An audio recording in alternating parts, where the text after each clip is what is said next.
Bienvenue dans cette session sur la méthodologie de rédaction et de publication scientifique destinée aux jeunes chercheurs. Nous allons explorer ensemble les meilleures pratiques pour préparer, structurer, rédiger et diffuser des travaux de recherche scientifique. Ces compétences sont essentielles pour tout chercheur. Elles permettent de contribuer efficacement à notre communauté scientifique. Trois grands axes seront explorés. Tout d'abord, la méthodologie de recherche, ensuite la rédaction scientifique et enfin le processus de publication. Ces sections abordent respectivement les étapes et les outils nécessaires pour une recherche bien structurée, l'organisation et l'écriture d'un article en mettant l'accent sur chaque section clé et le processus de soumission et de publication incluant les critères d'évaluation par les pairs. En suivant ce plan, vous aurez une compréhension complète des démarches allant de l'idée de recherche à la diffusion du résultat. La méthodologie de recherche est la base de tout travail scientifique. Elle définit comment nous allons structurer notre recherche, de l'observation initiale jusqu'à la présentation et l'interprétation des résultats. Une bonne méthodologie nous permet de poser des hypothèses claires et de les tester rigoureusement. Contribuer à la recherche scientifique nécessite une combinaison de compétences et de qualités personnelles. Nous devons être créatifs, objectifs et capables de poser des questions critiques. Ces qualités soutiennent le processus de recherche et renforcent la pertinence de nos travaux. Ces qualités sont mises en pratique à travers des activités que le chercheur doit mener avec attention.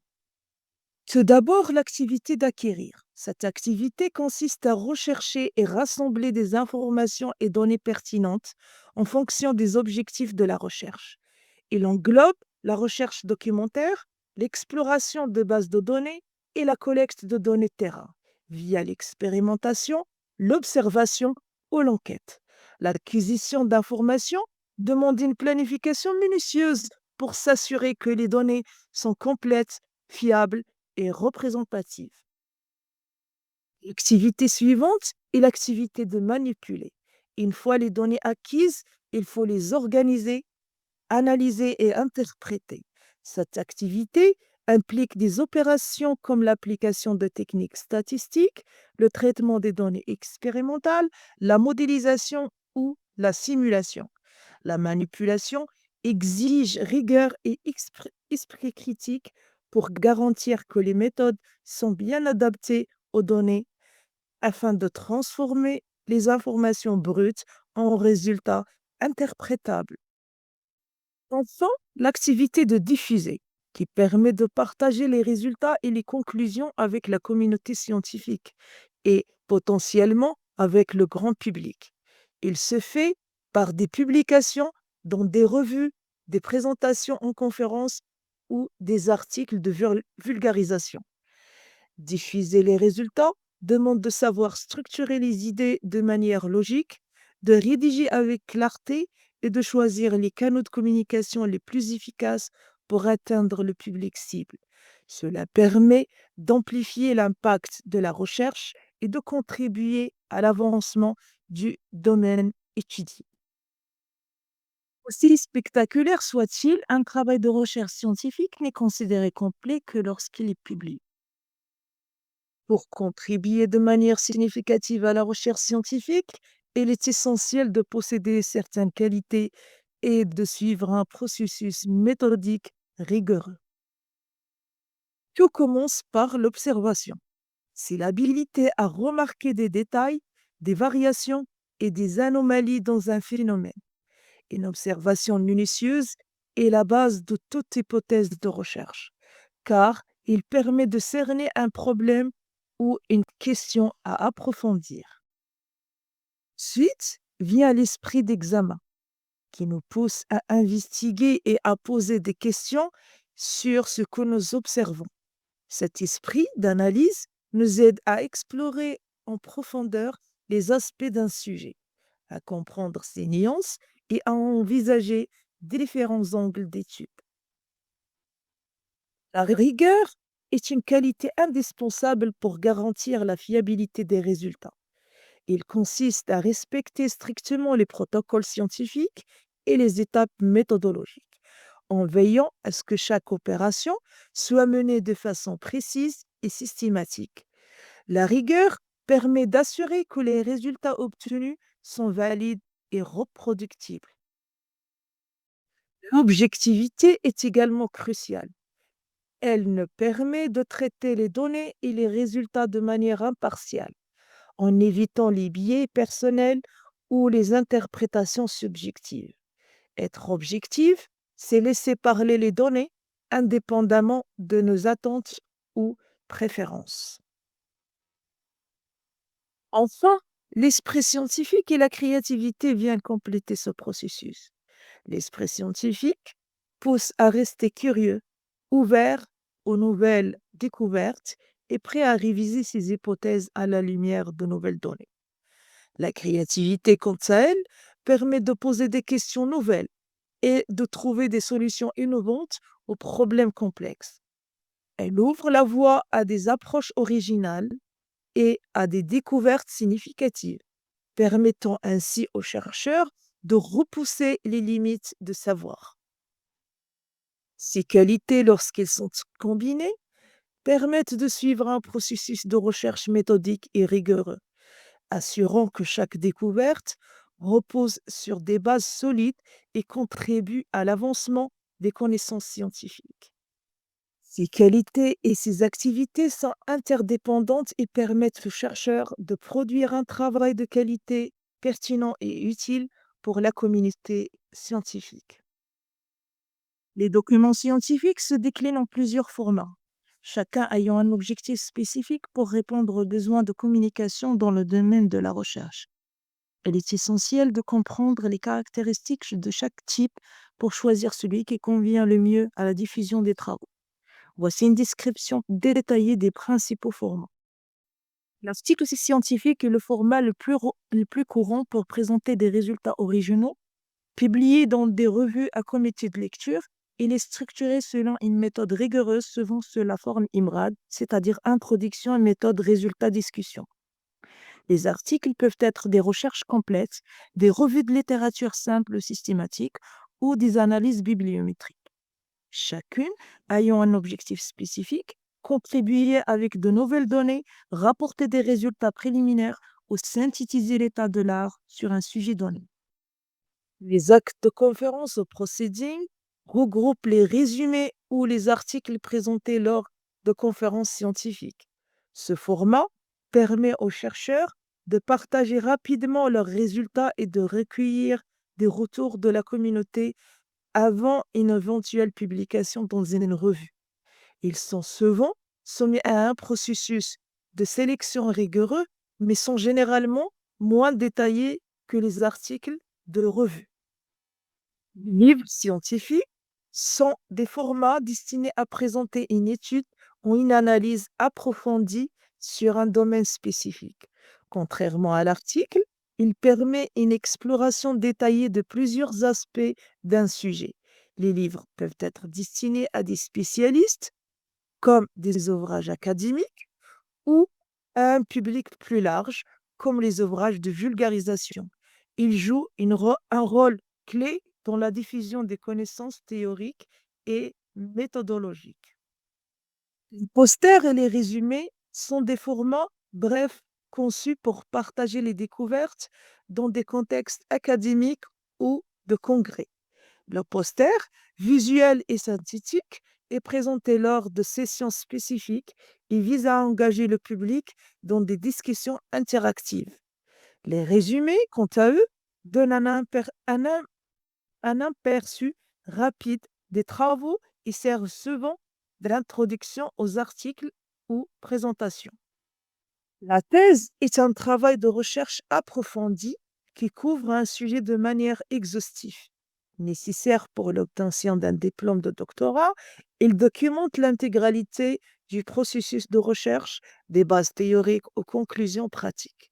La thèse constitue une contribution importante au domaine et peut être un point de départ pour des publications ultérieures sous forme d'articles. Les brevets sont des documents légaux qui confèrent à leur titulaire le droit exclusif d'exploiter une invention pendant une période limitée, généralement 20 ans, et jouent un rôle clé dans la protection et la valorisation de la propriété intellectuelle dans les domaines scientifiques, techniques et industriels. Nous pouvons aussi avoir deux autres types d'articles. Les données scientifiques ou data, qui sont un type de publication qui se concentre sur le partage de données brutes, souvent accompagnées de descriptions méthodologiques pour leur réutilisation. Ces données, publiées dans des bases ou des journaux dédiés comme Data in Brief, sont essentielles pour garantir la transparence et encourager les recherches secondaires. Et les corrections et rétractations. Les corrections sont publiées pour rectifier des erreurs identifiées dans des articles déjà publiés, qu'ils soient mineurs ou importantes. Les rétractations, quant à elles, sont nécessaires lorsque des problèmes graves, tels que des fraudes ou des erreurs méthodologiques, rendent les conclusions invalides. Ces formats, bien qu'au moins fréquents, joue un rôle crucial dans le maintien de l'intégrité scientifique. Connaître et comprendre ces formats permet de choisir le moyen de diffuser le plus adapté à la nature des résultats et à l'audience cible, tout en renforçant la visibilité et l'impact de la recherche scientifique. La recherche scientifique se divise en plusieurs catégories, notamment fondamentale et appliquée. La recherche fondamentale ou recherche pure vise à approfondir les connaissances théoriques sans objectif immédiat d'application pratique. Il est motivé par la curiosité scientifique et le désir de mieux comprendre les phénomènes. En revanche, la recherche appliquée se concentre sur la résolution de problèmes concrets ou le développement de solutions pratiques basées sur des découvertes scientifiques. Choisir la bonne catégorie permet de structurer notre démarche, de clarifier les finalités de notre étude et de fixer des objectifs adaptés à la nature du projet. Nous travaillons souvent à différents niveaux de recherche. Chacun joue un rôle crucial dans la structuration de notre étude et dans la manière dont nous abordons les problématiques. Le niveau de description. Ce premier niveau consiste à observer et documenter des phénomènes, des comportements ou des événements. Il s'agit de répondre aux questions qui, quoi, où et quand. Par exemple, une étude descriptive peut chercher à quantifier le nombre d'utilisateurs d'un service ou à identifier les caractéristiques démographiques d'une publication cible. Ce niveau est fondamental pour poser les bases d'une recherche plus approfondie. Le niveau de classification. À ce stade, l'objectif est d'organiser les données collectées en catégories ou en groupes significatifs. Cela peut inclure le regroupement d'éléments en fonction de similitudes ou de critères spécifiques. Par exemple, classer les types de comportements des consommateurs ou catégoriser des espèces selon leurs caractéristiques biologiques. La classification permet de structurer l'information pour en faciliter l'interprétation. Enfin, le niveau d'explication. Ce niveau va au-delà de la simple observation ou organisation et cherche à répondre au pourquoi et au comment. L'objectif est d'établir des relations de cause à effet, de tester des hypothèses et de développer des modèles explicatifs. Par exemple, une recherche explicative pourrait explorer pourquoi un certain groupe utilise davantage un produit ou comment des variables spécifiques influencent un résultat particulier. Ces trois niveaux sont complémentaires et peuvent s'enchaîner dans une même étude. Ils permettent de définir non seulement l'orientation, mais aussi la profondeur et la portée de notre recherche en fonction des objectifs poursuivis. Il existe divers modes d'investigation qui guident la manière dont une recherche est conduite, chacun ayant ses spécificités, avantages et limitations. Ces modes incluent l'approche qualitative, l'approche quantitative et l'approche mixte. Le choix entre ces méthodes dépend de la nature de la problématique, des objectifs de l'étude et du type de données à collecter. D'abord, l'approche qualitative. Cette méthode se concentre sur l'exploration en profondeur des perceptions, expériences, comportements ou significations. Elle utilise souvent des données non structurées ou semi-structurées, comme des entretiens, des observations ou des analyses de contenu. Elle est idéale pour comprendre les motivations ou les attitudes d'un groupe et pour formuler des hypothèses initiales. Par exemple, une recherche qualitative pourrait analyser comment les utilisateurs perçoivent un nouveau produit à travers des discussions ouvertes. Cependant, ces résultats sont généralement plus subjectifs et moins généralisables. Ensuite, l'approche quantitative. Cette méthode vise à recueillir des données numériques et à tester des hypothèses à travers des analyses statistiques. Elle repose sur des outils comme des enquêtes structurées, des tests standardisés ou des bases de données. Elle est adaptée pour mesurer, comparer ou prédire des phénomènes avec une grande précision. Par exemple, une étude quantitative pourrait évaluer la satisfaction des clients en attribuant des scores numériques à différents aspects d'un service. Bien que très rigoureuse, cette approche peut manquer de nuances pour expliquer des phénomènes complexes. Enfin, l'approche mixte. Cette méthode combine les deux approches précédentes pour tirer parti de leurs forces respectives.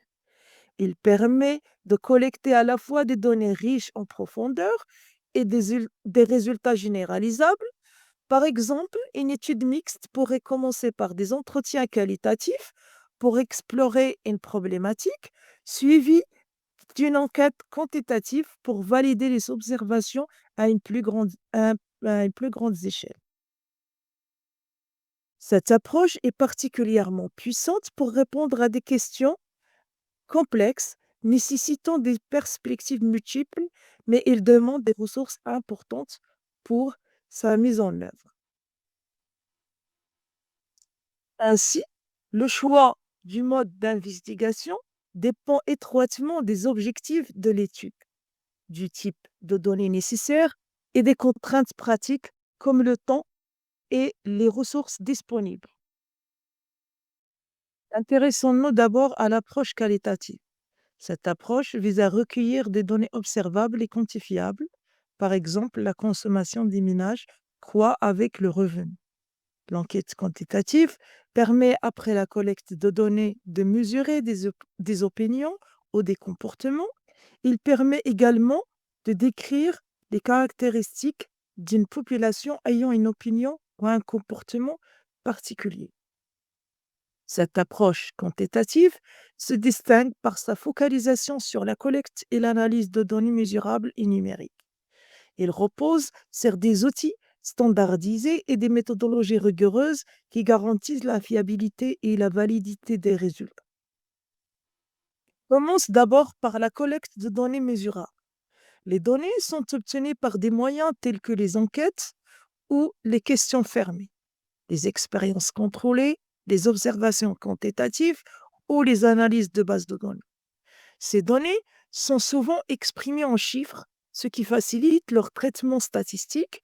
Par exemple, mesurer le pourcentage d'utilisateurs satisfaits d'un produit ou la corrélation entre deux variables spécifiques. Ces données sont essentielles pour tester des hypothèses.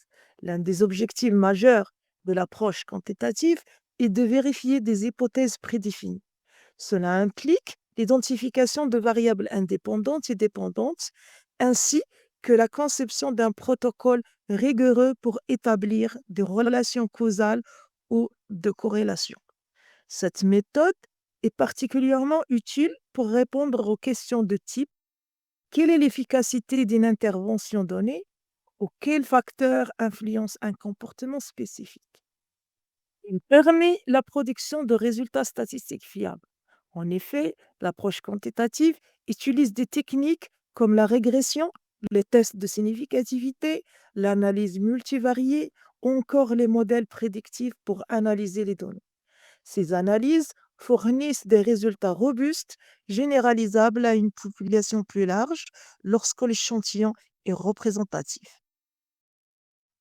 L'interprétation des résultats obtenus doit être objective. En effet, les résultats obtenus par cette méthode sont présentés sous forme de tableaux, graphiques ou indicateurs, ce qui limite les biais d'interprétation.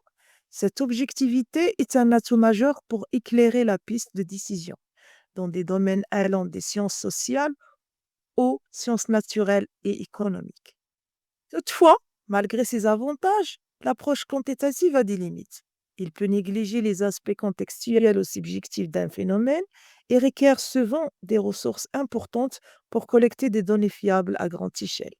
En somme, cette approche est incontournable pour des recherches où la précision, la rigueur et la généralisabilité des conclusions sont prioritaires. En revanche, l'approche qualitative est particulièrement adaptée pour explorer et comprendre des phénomènes complexes qui ne peuvent être pleinement appréhendés par des méthodes quantitatives et s'intéresse à la richesse des perceptions, des comportements et des expériences humaines et permet de traiter les aspects nuancés et subjectifs de la recherche.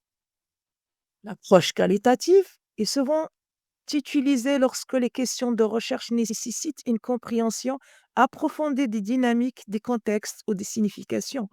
Par exemple, elle est idéale pour répondre à des questions telles que pourquoi certains individus adoptent-ils une nouvelle technologie tandis que d'autres y résistent, ou comment des relations sociales influencent-elles les décisions en milieu professionnel. Cette méthode vise à explorer les significations que les individus attribuent à leurs actions ou à leur environnement. Il permet de découvrir des motivations, des croyances et des processus de prise de décision souvent invisibles dans une analyse quantitative. Par exemple, comprendre comment des patients perçoivent leur parcours de soins ou comment des consommateurs évaluent un produit. L'approche qualitative excelle dans la capture des subtilités et des particularités propres à chaque situation. Elle permet d'analyser des phénomènes qui sont influencés par des variables contextuelles, culturelles ou émotionnelles. Par exemple, explorer les différences dans les perceptions de l'autorité en fonction du contexte culturel. Combinant ces deux types d'approches, l'approche qualitative permet non seulement de produire des connaissances descriptives, mais aussi de donner un sens profond aux phénomènes étudiés. Elle aide à comprendre les relations, les processus et les mécanismes sous-jacents qui ne peuvent être mesurés directement. Deux ces approches sont utilisées pour réaliser cette étude qualitative. L'approche sommet-directive basée sur l'hypothèse et la théorie, où le chercheur utilise des hypothèses ou des cadres théoriques préexistants pour guider la collecte et l'analyse des données. Par exemple, un entretien semi-structuré peut être conçu pour valider ou approfondir une hypothèse initiale sur les comportements des consommateurs face à un nouveau produit. Cette approche équilibrée, structurée et flexible permet aux chercheurs d'explorer des thématiques tout en restant orientés par des objectifs clairs. L'approche non directive basée sur les processus et les relations, qui à l'inverse vise à comprendre des phénomènes sans imposer de cadre préalable, le chercheur s'efforce de laisser émerger les processus, les relations et les dynamiques sous-jacentes directement des données. Par exemple, dans une observation participante, le chercheur pourrait explorer comment des relations interpersonnelles se développent dans un groupe sans chercher à valider une théorie préexistante. Cette méthode est précieuse pour identifier des schémas émergents ou des thèmes inattendus. L'approche qualitative offre donc une flexibilité et une profondeur incomparables pour analyser des phénomènes humains et sociaux, en particulier lorsqu'il s'agit de capturer les dimensions subjectives et les interrelations complexes. L'approche mixte constitue une stratégie de recherche puissante qui combine les forces du mode quantitatif et mode qualitatif, permettant aux chercheurs d'aborder les phénomènes dans toutes leurs dimensions. Cette méthode intégrative ne considère pas les deux approches comme opposées, mais plutôt comme complémentaires, offrant une vision globale et nuancée de la problématique étudiée. Ainsi, il mobilise les avantages des deux approches. L'approche quantitative est utile pour collecter une grande quantité de données mesurables et structurées, par exemple à travers des enquêtes, des observations systématiques ou des protocoles standardisés. Elle permet de tester des hypothèses, d'identifier des tendances générales et de produire des résultats généralisables. Elle excelle dans l'analyse de larges échantillons, offrant des conclusions robustes et basées sur des preuves statistiques. En complément, l'approche qualitative s'appuie sur des cadres théoriques pour explorer en profondeur les significations, perceptions et comportements. Elle repose souvent sur des entretiens semi-structurés, des analyses de discours ou des études de cas permettant aux chercheurs de poser des hypothèses en se basant sur des données riches et contextuelles. Cette méthode met en lumière les subtilités et nuances souvent absentes des résultats quantitatifs, ce qui permet de maîtriser le phénomène dans toutes ses dimensions en comblant les lacunes de chaque méthode en utilisant leurs forces respectives.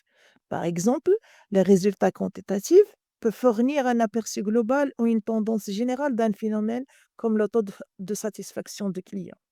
Les données qualitatives ensuite permettent de comprendre en détail les raisons et les motivations derrière ces chiffres, comme pourquoi certains clients expriment une satisfaction ou une, une insatisfaction. En effet, l'approche quantitative est utilisée pour l'observation et la collecte de données massives grâce à des outils comme des questionnaires ou des expérimentations. Cette approche recueille un large éventail d'informations objectives. Ces données fournissent une base solide pour évaluer des relations, tester des hypothèses et élaborer des conclusions fiables. L'approche qualitative, quant à elle, peut être utilisée pour la théorisation et l'analyse interprétative. En s'appuyant sur un corpus théorique, elle permet aux chercheurs de formuler et de raffiner des hypothèses en examinant les détails contextuels et les expériences des participants. Par exemple, des entretiens exploratoires peuvent enrichir les données quantitatives en ajoutant des perspectives humaines et subjectives. Les types d'études en recherche scientifique sont variés et chacun d'entre eux répond à des objectifs distincts, contribuant ainsi à éclairer et à approfondir la compréhension des phénomènes étudiés.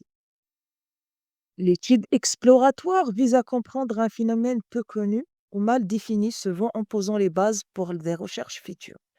Elle utilise des méthodes qualitatives comme les entretiens ou les études de cas, permettant d'identifier des hypothèses ou des questions pertinentes. Par exemple, une étude exploratoire permet d'examiner comment les utilisateurs réagissent à une nouvelle technologie. L'apport principal est qu'il génère des pistes pour affiner les recherches futures.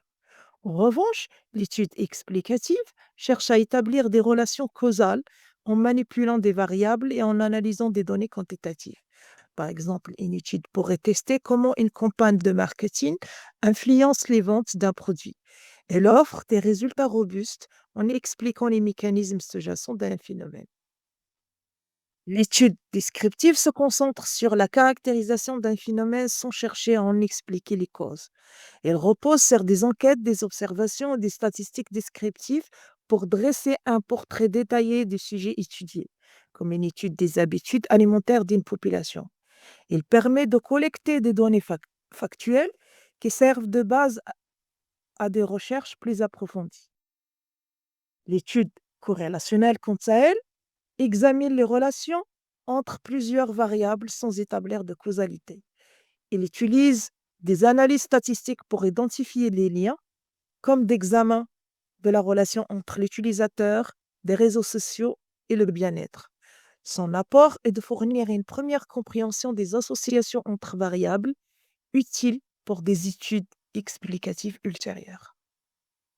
L'étude de l'identification des relations entre variables avec une analyse approfondie des causes sous-jacentes.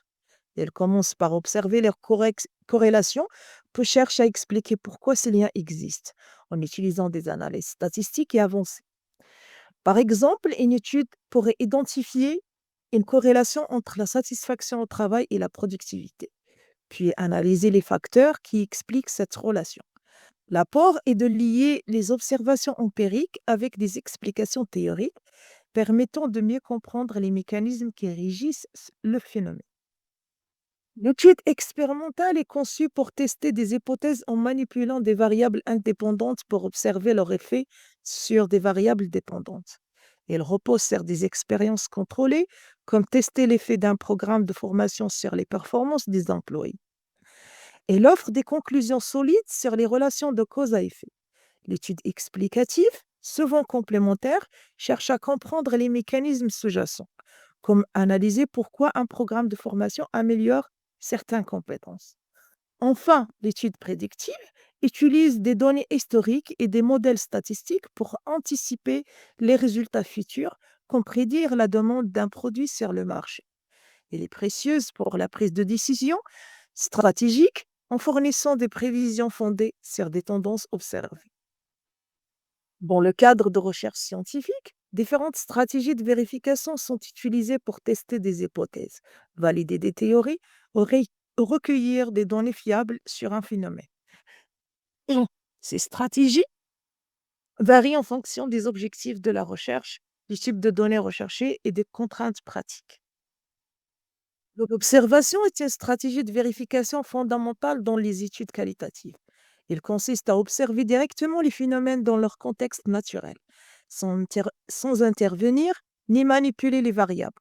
L'observation peut être passive où le chercheur reste en retrait ou active où il participe à l'activité étudiée. Il est particulièrement utile pour étudier des comportements humains ou des phénomènes complexes dans leur environnement naturel. Par exemple, un chercheur en psychologie pourrait observer les interactions entre élèves dans une classe pour étudier les dynamiques sociales. L'apport principal de l'observation est qu'il permet une collecte de données authentiques directement issues du terrain.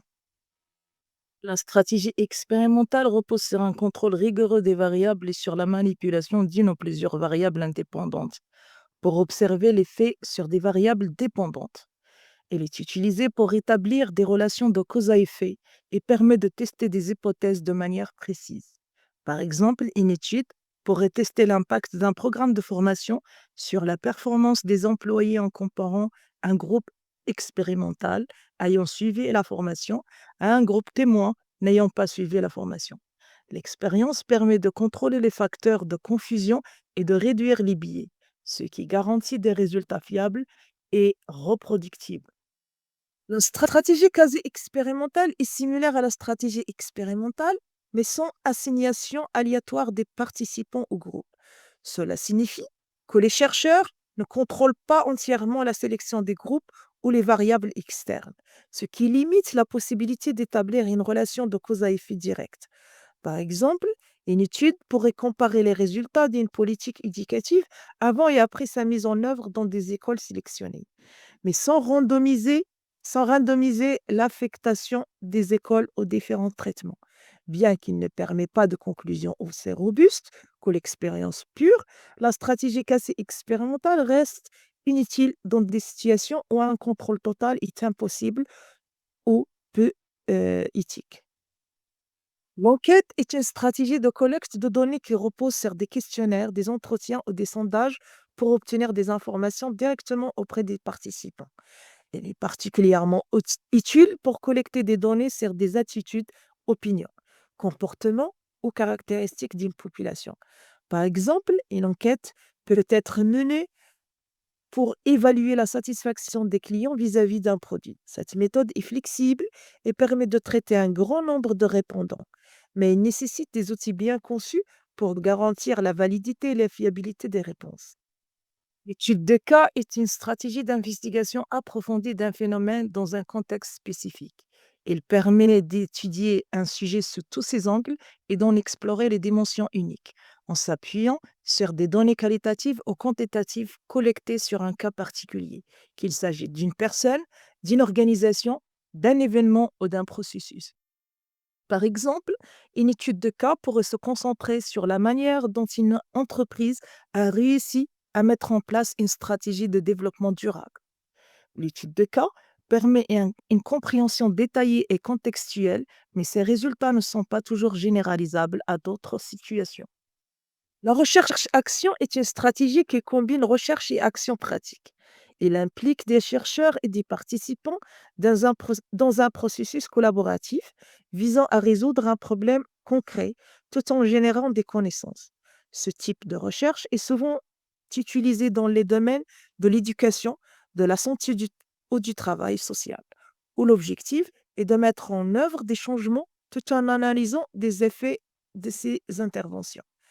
Par exemple, un enseignant pourrait utiliser la recherche-action pour tester de nouvelles méthodes pédagogiques dans sa classe et observer leur impact sur l'apprentissage des élèves. L'apport principal de la recherche-action est qu'elle permet d'allier théorie et pratique en apportant des solutions immédiates à des problèmes tout en enrichissant la connaissance scientifique. Ces stratégies de vérification offrent des moyens variés adaptés pour tester des hypothèses, recueillir des données et valider des résultats dans différents types de recherches. Tandis que l'observation et l'étude de cas sont souvent qualitatives et exploratoires, la stratégie expérimentale permet de tester des relations de cause à effet dans des contextes contrôlés. Les enquêtes et la recherche-action permettent de collecter des données pratiques et de s'engager dans des démarches participatives. Enfin, la stratégie quasi expérimentale offre une alternative dans des situations où l'expérimentation pure n'est pas possible. Le choix de la stratégie dépendra des objectifs de recherche, de la nature des données et du contexte dans lequel l'étude est menée. Le processus de recherche scientifique est structuré en plusieurs phases essentielles, chacune contribuant à la rigueur et à la validité des résultats obtenus, à savoir la phase de conception ou de construction de l'objet d'étude, la phase méthodologique et de découverte et de collecte des données, et enfin la phase de traitement qui consiste à l'analyse ou la présentation des données ainsi que leur interprétation et leur discussion. Cette phase initiale pose les fondations du travail de recherche en définissant clairement le problème à étudier et en établissant un cadre conceptuel solide. On commence d'abord par choisir et formuler un problème de recherche en identifiant une problématique précise à partir de lacunes ou de questions non résolues dans le domaine d'étude. Par exemple, quels sont les effets de la digitalisation sur la performance des PME? Ensuite, énoncer les questions objectives et hypothèses. Développer des questions de recherche spécifiques, fixer des objectifs clairs et formuler des hypothèses testables, comme comme la digitalisation améliore-t-elle la productivité des PME? Puis, recenser les écrits pertinents et observer les faits. Explorer la littérature existante pour situer la recherche dans son contexte théorique et identifier des concepts ou modèles clés. Enfin, élaborer un cadre de référence euh, en construisant une base théorique et conceptuelle qui guidera l'étude en définissant les variables et en justifiant leur pertinence. La deuxième phase est axée sur la planification et l'exécution de la collecte des données nécessaires pour répondre aux questions de recherche. D'abord, choisir les méthodes et instruments pour décider quel outil à utiliser, questionnaire, entretien, expérience ou observation, en fonction des objectifs de recherche. Ensuite, définir la population et l'échantillon d'études pour identifier les individus ou entités à étudier et sélectionner un échantillon représentatif, par exemple, cibler des PME utilisant des outils numériques. Ensuite, décrire le déroulement de la collecte en planifiant le processus de collection, y compris les étapes, les moyens logistiques et les critères d'éthique. Puis, Présenter le plan d'analyse des données en préparant les techniques d'analyse qui seront utilisées comme les tests statistiques ou les outils d'analyse qualitative. Enfin, collecter les données en exécutant le processus, en respectant les méthodologies établies, tout en assurant la qualité et l'intégrité des données. Enfin, une fois les données collectées, ils sont traités, analysés, interprétés pour en tirer des conclusions pertinentes. D'abord, analyser et présenter les données collectées pour ordonner, classer et comparer les informations obtenues. Par exemple, en mesurant les relations entre variables grâce à des statistiques descriptives et inférentielles. Ensuite, interpréter et discuter les résultats pour valider ou réfuter des hypothèses initiales. Confronter les résultats aux théories existantes et explorer les implications pratiques et théoriques. Cette étape permet également d'interroger la fiabilité et la validité des résultats pour garantir leur authenticité. Enfin, la vérification des résultats pour s'assurer que les résultats reflètent fidèlement la réalité étudiée et explorer les éventuelles limites au biais de l'étude.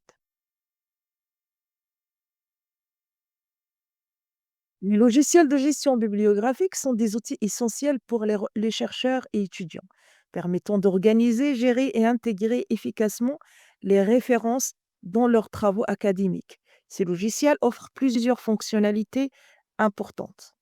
Ces outils fonctionnent comme des bases de données personnalisées où chaque référence est associée à des métadonnées, titre, auteur, année, éditeur, doué, etc. Elles permettent également de regrouper des références par projet ou thématique spécifique. Certains logiciels, comme Mendeley, offrent des fonctionnalités collaboratives permettant à plusieurs utilisateurs de partager ou de modifier une même base de données.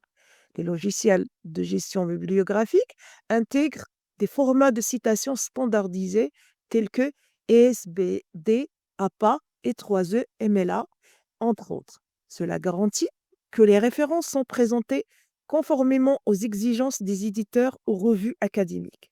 Ces outils automatiques également permettent également la conversion entre formats, ce qui est particulièrement utile lorsque les travaux doivent être soumis à plusieurs publications avec des normes différentes. Ces logiciels s'intègrent facilement dans des logiciels de traitement de texte comme Microsoft Word, Google Docs ou LaTeX. Grâce à des extensions ou plugins, ils permettent d'insérer des citations directement dans un document et de garantir automatiquement une bibliographie complète à partir de références utilisées. Par exemple, une citation insérée dans le texte avec Zotero ou EndNote est immédiatement formatée selon le style choisi, simplifiant grandement le processus de rédaction.